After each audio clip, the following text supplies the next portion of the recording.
Hi, everyone. My name is Natalie Rowan. I'm 33 years old. My parents left me dying after brain surgery, pulled my hospital payment hours after I came out of recovery, and disappeared. And while I was still lying there, weak enough to need help lifting a cup of water, a man in a dark suit walked to my bedside, set a letter on my blanket, and said, "Your grandmother asked me to find you if this ever happened." At first, I thought I was hallucinating. That happens when your head is stapled, your vision is still cloudy from anesthesia, and every sound in the room feels like it's arriving through water. The hospital ceiling was too white, the lights were too bright. My mouth tasted like metal. I had a line in my arm, a crushing ache behind my right eye, and the kind of weakness that makes even breathing feel supervised. I had just survived brain surgery. That part is important, because my parents liked to rewrite events later in ways that made their choices sound less monstrous. They would have said I was resting, recovering, stable.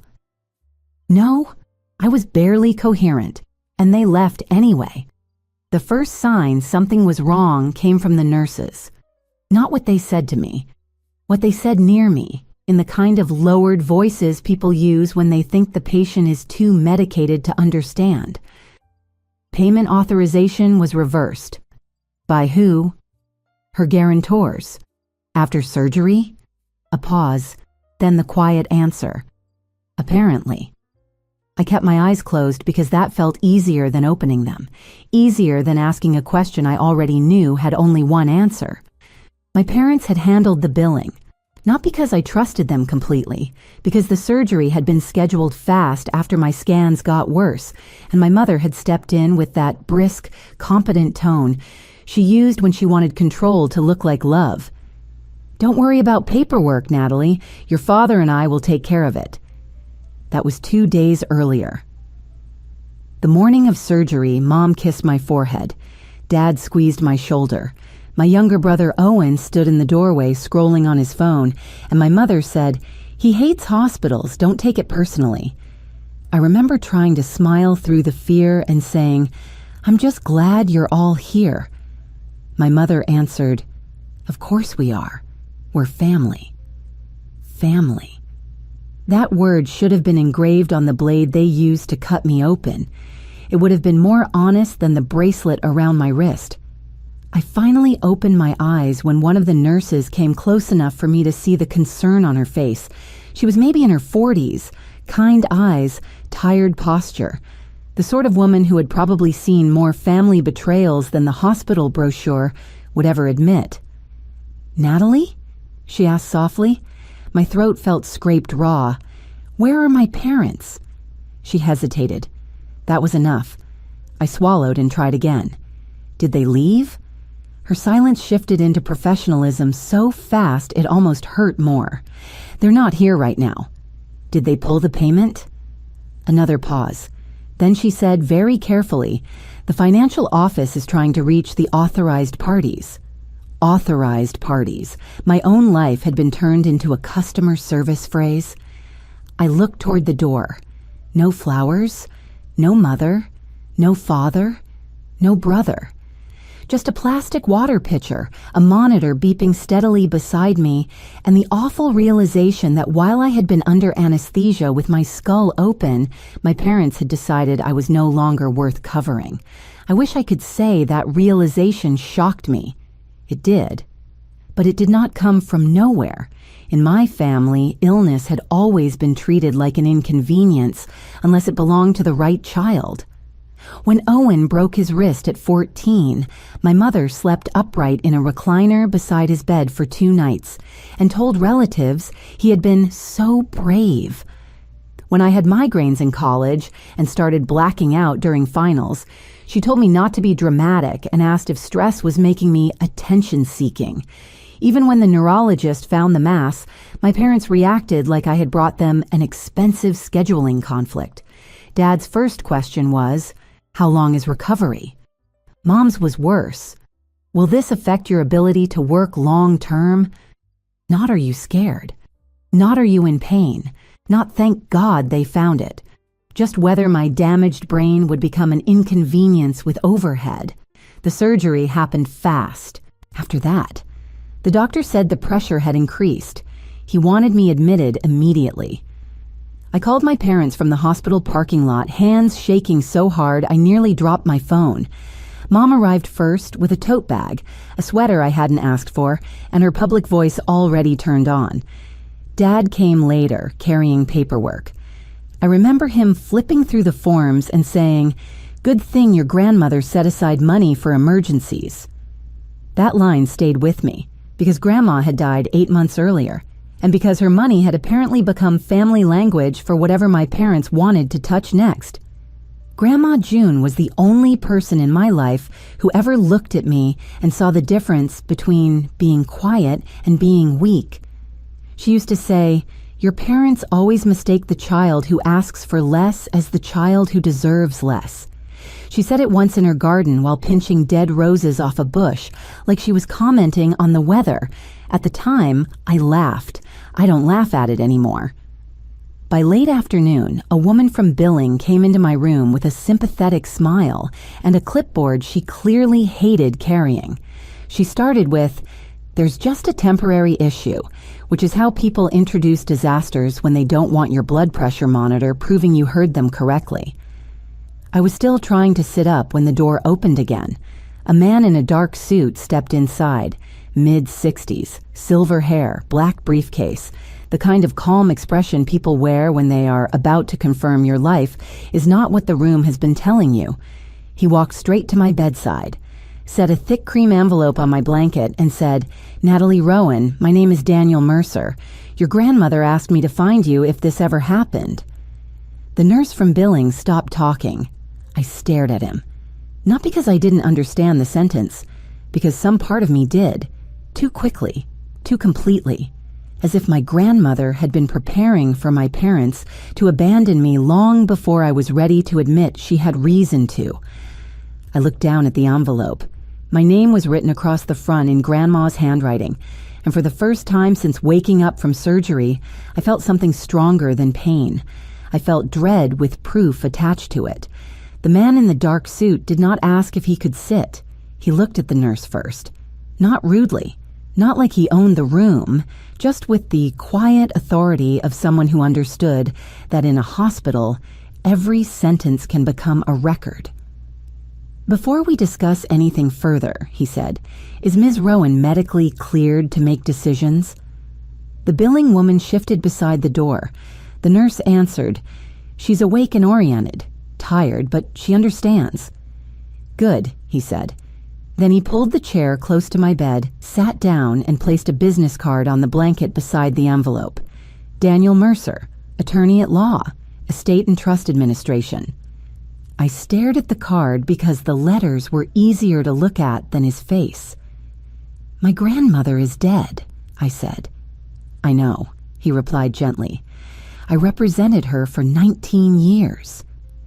That made my eyes burn. 19 years meant he had known her before the hospital bed, before the funeral, before my parents started using her name like a wallet they had inherited early. He opened his briefcase and removed a folder with a blue tab. "Your grandmother left standing instructions related to your medical care." I almost laughed, but it came out like a broken breath. "My medical care?" "Yes. My parents told me she left money for family emergencies." Daniel's face changed just slightly. Not surprise. Confirmation. "She did," he said. "But she also defined whose emergencies counted." The room went very still. Even the billing woman stopped pretending to organize her clipboard. Daniel turned one page toward me. At the top were the words, "Emergency Medical Reserve, Natalie Rowan." My name. Not family. Not children. Not future needs. Me. I tried to lift my hand toward the page, but my fingers barely moved. The nurse noticed and helped adjust the bed a little higher. That small kindness almost undid me. Daniel spoke quietly. "Your grandmother became concerned 3 years ago when she learned your parents had discouraged you from pursuing additional neurological testing." I closed my eyes. Of course she knew. Grandma always knew the things people tried to make sound normal. The first MRI had been delayed because my mother said specialists were expensive and migraines ran in families. The second appointment was pushed back because Owen had wrecked his car and needed help with repairs. When I finally fainted in a grocery store aisle, Grandma was the one who drove me to urgent care while my mother texted that I was spiraling again. Daniel continued.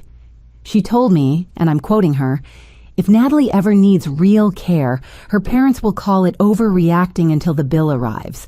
Then they will call it unfair." A tear slid into my hairline. I hated crying lying down. It made grief feel trapped. He reached into the folder and removed another document. "This morning, shortly after your surgery began, your parents executed authorization as guarantors for the hospital payment. 4 hours later, after the procedure was completed, they reversed the payment and requested release of funds back to their account." The billing woman whispered, "Mr. Mercer." He looked at her. "Is any part of that incorrect?" She swallowed. "No." I looked at the ceiling. For a moment, I could not feel my body at all. Not the staples, not the line in my arm, not the pain behind my eye. Just absence. My parents had waited until I survived the part where a surgeon opened my skull. Then they pulled the money. That timing said everything. They did not abandon me because they thought I would die. They abandoned me once they knew I might live long enough to become expensive. Daniel placed one more paper on the blanket. "This is the current hospital balance, including surgery, ICU recovery, imaging, anesthesia, and post-operative care. $280,000.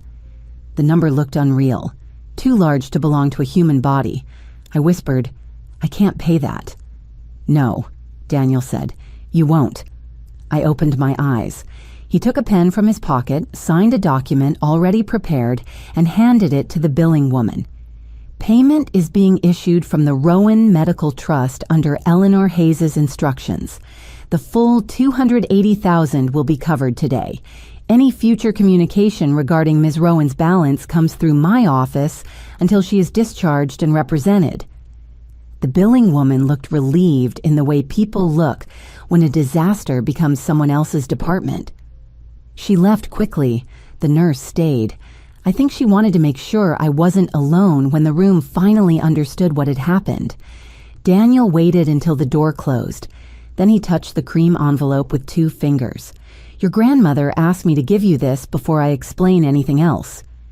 "My parents pulled the payment," I said, still unable to move past it. "Did they know about the trust?" "Yes." That word hurt more than the surgery. Then why would they do it? Daniel's expression grew careful. "Because they believed they could force a choice before anyone notified me." "What choice?" He paused. "Your mother called my office this morning while you were in surgery. She asked whether your grandmother's medical reserve could be redirected to Owen because, in her words, you were already being treated." My heart monitor changed. The nurse stepped closer. I barely heard her. "Owen?" Daniel nodded once. "For what?" He looked at the file, then back at me. "A business purchase. Commercial space for a fitness studio. The deposit deadline was today." For a second, I thought the anesthesia had bent the sentence. My parents had pulled payment from my brain surgery so my brother could buy a gym. Not even for his health. Not for survival. For his dream. There are betrayals so obscene your mind refuses to give them shape at first. It walks around them like furniture in the dark. Owen had always been their investment. Not because he was brilliant. He wasn't. Not because he was kind. He wasn't that either. He was charming in the way careless men can be charming when everyone around them pays the consequences before they reach him. Owen failed upward through life on my parents' hands. Dropped classes became finding himself. Debt became building credit. Bad decisions became entrepreneurial risk. My medical scans became drama. His third business idea became destiny. Daniel slid the envelope closer. The movement pulled me back to the room. Grandma's handwriting was shaky but unmistakable. "Natalie, if they make you pay for surviving." I could not open it. Not right away. My fingers were too weak and my heart was too loud. The nurse opened it for me after I nodded. She unfolded the letter and placed it where I could see. Daniel read aloud only after asking permission. I nodded again. His voice was steady. My dearest Natalie, if Daniel is reading this to you, then your parents have finally done the thing I feared most. They have made your pain compete with your brother's convenience, and they have expected you to lose quietly. I turned my face toward the window. The sky outside was gray. Grandma's words filled the room. I am sorry I could not stop it earlier. I am sorry I mistook your silence at times for safety. But I never mistook their behavior for love. That line broke something in me. Not loudly, cleanly. Daniel continued, your mother will say she was overwhelmed. Your father will say he was making practical decisions. Owen will say he never asked for any of this. Remember this, sweetheart. People do not have to ask for a throne if everyone keeps building one underneath them. The nurse wiped under one eye and looked away. I almost smiled through tears because Grandma had always been lethal when she was right. Then Daniel reached the last paragraph on the first page. I created this reserve because I knew they would one day measure your life against someone else's want. If that day has come, do not beg them to choose you. Let the paperwork show they already chose. Daniel lowered the letter. There is a second page, he said. My throat tightened. Read it. He turned it over. If they have reversed payment after treatment began, Daniel is instructed to pay the full medical balance immediately, secure your discharge plan, and begin review of all withdrawals made from my estate accounts in the 8 months after my death. My eyes moved to his face. Daniel did not look surprised. He had been waiting for me to hear it. All withdrawals? I whispered. Yes. Why? He closed the folder halfway. Because your grandmother suspected the medical reserve was not the first thing they tried to take from you. The machines kept beeping. The nurse adjusted my blanket, and lying there with my head bandaged, my body weak, and my grandmother's letter open on my chest, I understood that the surgery had only removed one dangerous thing from my skull. The rest of the sickness had been sitting in my family for years. Daniel did not leave after paying the bill. That was the first difference between him and everyone else in my family. My parents had always treated money like the end of responsibility. If they paid for something, they owned the story. If they refused to pay, they called it boundaries. If I needed help, the help came with a lesson attached. Daniel paid $280,000 and then asked the nurse, what does she need next? Not what does she owe? Not when can she leave? What does she need? I turned my face away because that question hurt more than the incision. The nurse, whose name was Marissa, explained my discharge could not happen safely without at least several days of monitoring, medication management, follow-up imaging, and someone reliable to help at home. Daniel wrote everything down. Home support, he asked. Marissa looked at me. I looked at the blanket. My parents were supposed to take me home. The room went quiet. Daniel closed his pen. Then they will not be part of the discharge plan. I wanted to laugh, but my throat closed around it. It sounded so simple when he said it, as if families could be removed from a form the same way you remove an old address. A few hours later, he returned with another woman. Her name was Patrice, a patient advocate. She spoke softly, but with the kind of precision that made panic feel less contagious. She explained home health options, short-term rehabilitation, medication delivery, transportation, legal authorization, and something called a care coordinator. I listened through waves of pain and exhaustion. Then I said, how am I supposed to afford all that? Daniel opened the blue tabbed folder again. Your grandmother anticipated recovery too. I closed my eyes. Of course she did. My parents had anticipated leverage. Grandma had anticipated care. That evening, my phone finally started ringing. Mom, Dad, Owen, then Mom again. I watched the screen light up from the tray table, beside my bed. It felt strange to see their names after what had happened, like watching burglars knock politely after leaving through the window.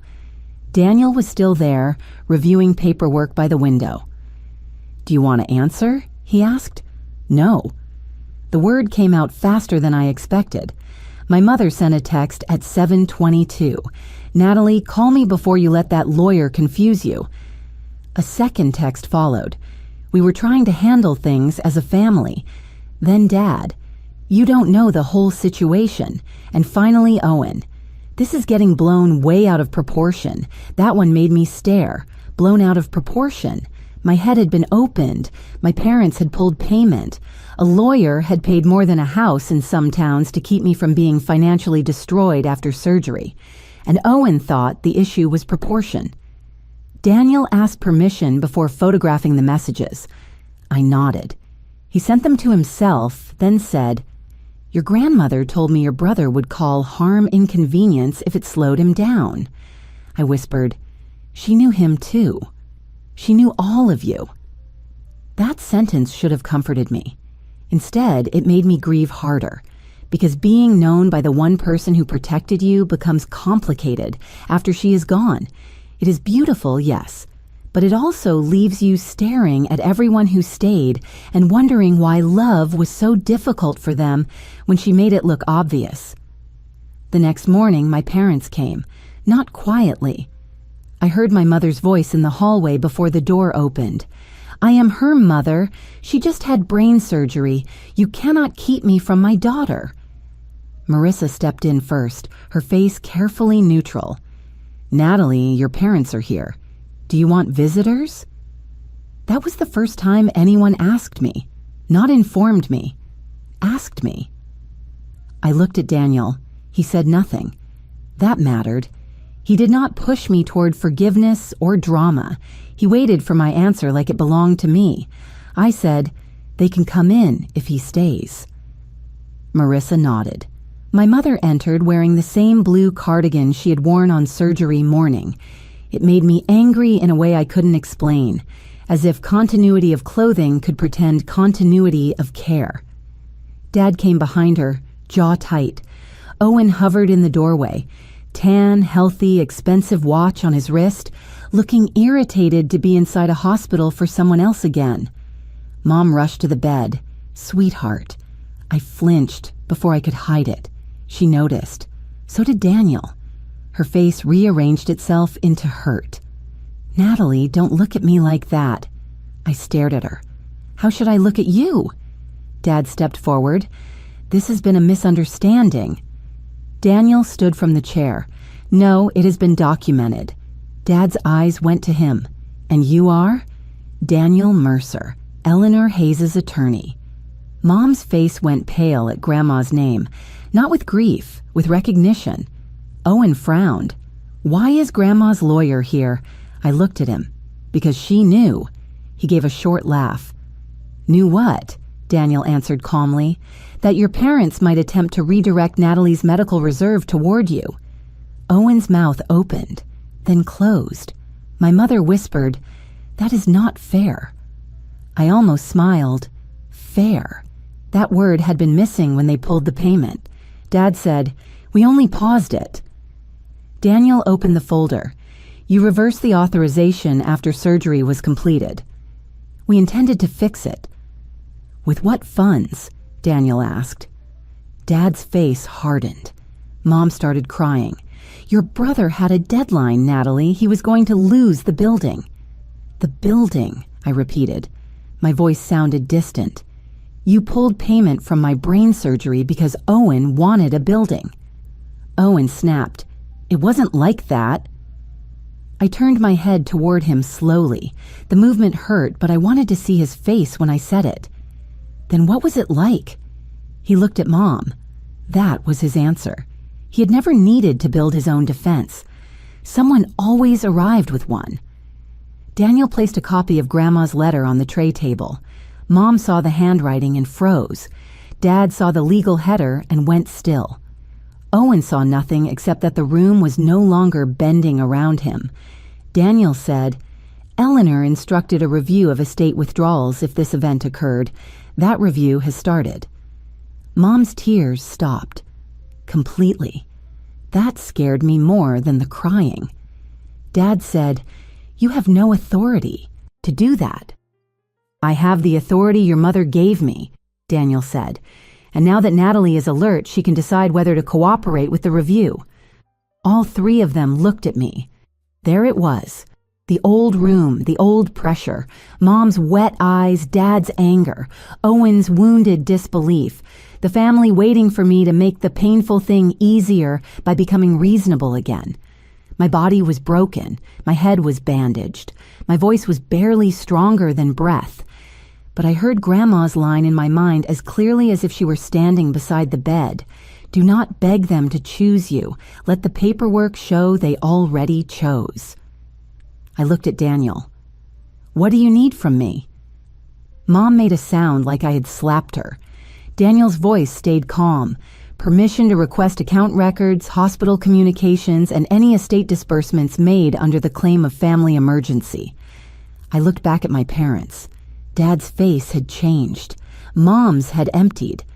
Owen suddenly looked less confused than afraid, and that was when I understood. The medical payment was not the first betrayal. It was just the first one that happened while witnesses were watching. I said, "You have my permission." My mother sat down. That was the first sign the room had shifted. She did not faint. She did not protest. She did not reach for my hand. She simply lowered herself into the chair beside the bed, like her knees had stopped trusting her. Owen looked at her. "Mom?" She did not look back. Dad did. "Enough," he said. "Natalie is recovering. This is not the time." Daniel closed the folder. "Actually," he said, "your timing is the reason we are here." That sentence hit the room cleanly. For years, my father had controlled conflict by deciding when it was appropriate to discuss pain. If I brought something up during dinner, I was ruining the meal. If I brought it up later, I was holding a grudge. If I brought it up calmly, I was calculating. If I cried, I was unstable. There was never a right time to name what they did. Only endless wrong times chosen by the people doing it. Daniel stepped closer to the foot of my bed. The review does not require an argument in this room, but since all parties are present, I will be clear. Eleanor's medical reserve was legally designated for Natalie's care. Any attempt to redirect it without authorization will be documented. Any estate funds already redirected under false emergency claims will be examined. Mom covered her mouth. Owen said, "False emergency?" Daniel looked at him. "Your fitness studio deposit was listed as a family emergency." Owen's face flushed. "I didn't write that." "No," Daniel said, "but you were the beneficiary." Owen took a step back like the word had touched him. Beneficiary. People like my brother loved gifts until someone used the correct name for them. Dad's voice dropped. "You're making accusations without context." Daniel nodded once, then provide it. The room went quiet. I almost laughed, because context was my parents' favorite word when nobody asked them for details. Now that someone had opened space for it, they had nothing ready that could survive being written down. Mom finally looked at me. "Natalie, sweetheart, we were scared." I stared at her. "Of what?" She blinked. "Of losing you?" The words came too late and arrived too clean, like flowers from a gas station after the funeral. I looked at the monitor beside me, at the IV line in my arm, at the dried antiseptic near my temple, at the woman who had left my payment hanging in a billing office while she worried about Owen's building. "You pulled the money after surgery," I said. Her face crumpled. "Your father said it would be fixed before you woke up." Dad snapped, "Linda." There it was, not an apology, a leak. Daniel wrote something down. Owen looked between them.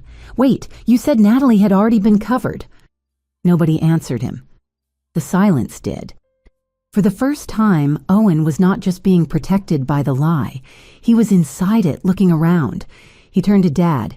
"You told me Grandma's money was just sitting there." Dad's jaw clenched. Mom whispered, "We were going to replace it." With what? I asked. She looked at me helplessly.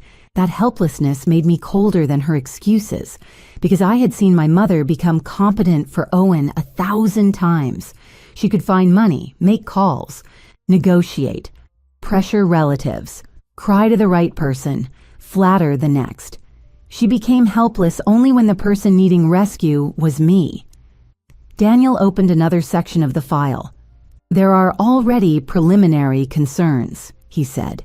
3 estate transfers marked as household stabilization, 1 marked as Owen Business Bridge, 2 marked as Natalie medical consultation. I tried to turn my head too quickly. Pain shot behind my eye. Marissa touched my shoulder. Slowly. I breathed through it. Daniel waited until I nodded. Medical consultation? I asked. He looked at my parents. Would either of you like to explain those? Dad's face hardened into something ugly and familiar. She never went without care.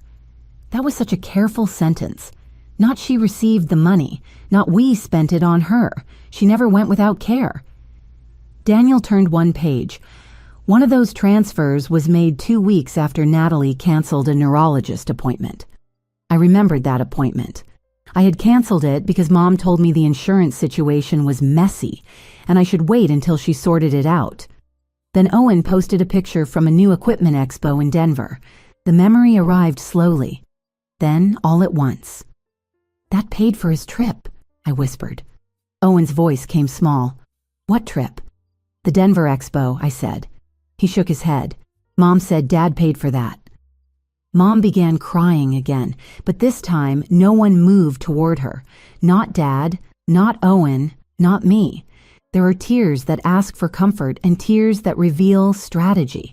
My mother had used both for years. The difference was now we had documents on the table. Daniel's voice stayed even. This review will continue outside this room. Natalie needs rest. Dad pointed at me. If you do this, you are destroying this family. I looked at him for a long second. My body was so weak I could not sit upright without help. My skull ached. My throat was dry. My future had become a stack of medication schedules and follow-up scans. But somehow, in that moment, I felt steadier than he looked. No, I said. You just hate that I survived with a witness. That silenced him. Not because it was poetic, because it was true.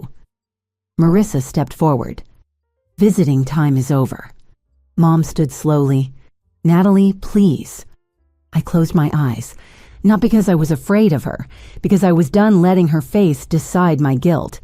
Leave, I said. The word was barely above a whisper, but everyone heard it. Owen was the last one at the door. He looked back at me, and for the first time in my life, he did not look annoyed. He looked afraid of the family that had built him. After they left, Daniel stayed by the window while Marissa adjusted my medication. The room settled into hospital sounds again. Beeps, wheels in the hallway, a distant announcement over the speaker. I thought I would feel victorious. I didn't. I felt hollow.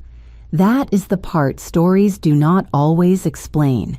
When the truth finally enters a room, it does not immediately fill the space. Sometimes it just removes the lie and you sit there feeling how much of your life had been built around it. Daniel seemed to understand. He placed Grandma's letter back within reach and said, "There is one more thing your grandmother left for you." I opened my eyes. "More paperwork?" "No," he said. He reached into his briefcase and removed a small velvet pouch. Inside was a key on a brass tag. I stared at it.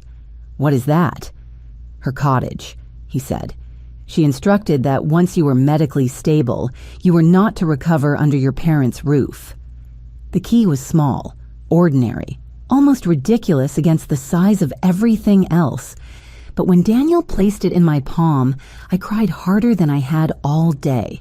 Because money had saved my surgery, documents had saved my truth, but that key saved something softer. It saved me from waking up in the same house as the people who had decided my survival was negotiable. Daniel said, "There is a care plan attached to the trust, home health, transportation, medication support, follow-up care. Your grandmother was very specific." I closed my hand around the key. Of course she was. Grandma had understood something my parents never had. Survival is not the same as being safe. And lying in that hospital bed with my head bandaged and my whole family finally outside the door, I realized the real inheritance was not the $280,000.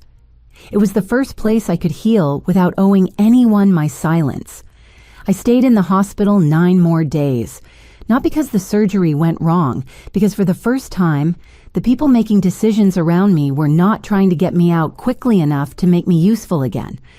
Marissa checked on me even when she did not have to. Patrice arranged home health visits. Daniel came every afternoon with updates, never staying too long, never turning my room into a courtroom. The review moved quietly at first.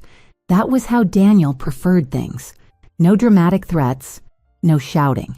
Just requests, records, dates, signatures, transfers. And then the truth began doing what truth does when people have been sloppy with it. It multiplied. The 2 Natalie medical consultation transfers had not gone to doctors. One paid for Owen's Denver business trip.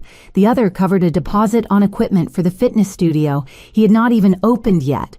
The household stabilization payments went into my parents' joint account and then moved out in pieces. Credit cards, a bathroom renovation, Owen's truck repairs. Every time Daniel told me another detail, I waited for the pain to surprise me. It didn't. That was the strangest part. The surgery had cut something out of my head, but the review cut something out of my memory. The fog, the excuses, the maybe they meant well, the maybe I misunderstood. By the time I was discharged, I did not feel confused anymore. I felt tired and cleanly angry. Daniel drove me to Grandma's cottage himself. It sat at the end of a narrow road lined with pine trees, small and white with blue shutters, the kind of place I had visited as a child and never realized had been waiting for me. There were groceries in the refrigerator, clean sheets on the bed, medication instructions on the kitchen counter, and a note in Grandma's handwriting taped to the inside of the front door. Rest here before anyone asks you to carry them again. I stood there with my walker, my bandaged head, my hospital bag on the floor, and cried so hard Daniel quietly stepped outside and pretended to check his phone. The first weeks were not pretty. Recovery is not cinematic. It is pill alarms at 3 a.m. It is nausea. It is crying because your hand shakes while brushing your teeth. It is forgetting a word you know and panicking that your brain will never be yours again. But nobody in that cottage called me dramatic. Nobody asked when I would be back to normal. Nobody needed my pain to become convenient.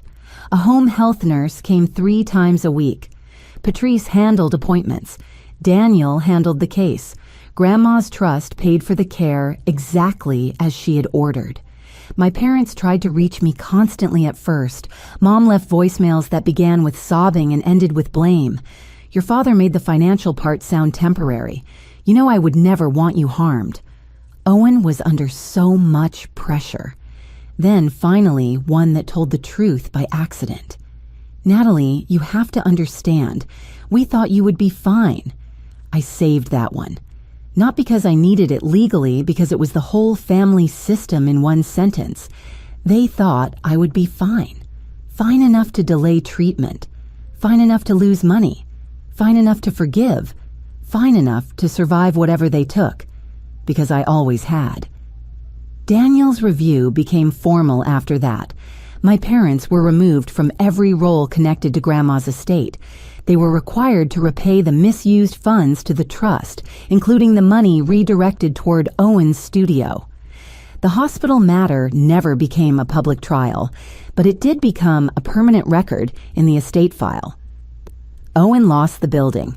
For a while, he told people I had destroyed his dream from a hospital bed. Then Daniel sent one letter to his business partner with the documented timeline. After that, Owen got quieter. My father retired early from his accounting job after 2 longtime clients heard enough to stop trusting him with family money. My mother sold the renovated house and moved into a smaller place across town. She sent me one handwritten letter 6 months later. It was short. I keep thinking about what your grandmother wrote. I keep trying to remember when I stopped seeing your pain as pain. I read it twice, then I placed it in a drawer. Not forgiven, not burned, just no longer running my life. As for me, I learned how to heal slowly. I walked farther each week, first to the mailbox, then to the end of the driveway, then down the road under the pines. My hair grew back unevenly near the scar. I bought soft scarves, then stopped wearing them when I got tired of hiding proof that I had survived. The first time I cooked in Grandma's kitchen, I made toast and soup and had to sit down halfway through. I laughed, then I cried. Then I finished the soup. That became my recovery in miniature. Stop. Breathe. Continue. One afternoon, almost a year after the surgery, Daniel brought me the final accounting. Everything had been restored to the medical trust. The care plan would continue as needed. The cottage was transferred fully into my name. At the bottom of the packet was one final letter from Grandma. Natalie, if you are reading this in the cottage, then you lived. Do not waste that miracle trying to make your parents feel less guilty for what they chose. A life saved is not a debt. It is a door. Walk through it. I sat at the kitchen table with that letter in my hands for a long time. Then I opened every window in the cottage. The pine air came in cold and clean. For years, my family treated my survival like something they could spend, delay, redirect, or explain away. But Grandma had known better. She knew love was not the person who cried loudest at the hospital bed. Love was the person who prepared a way out before the wound ever opened.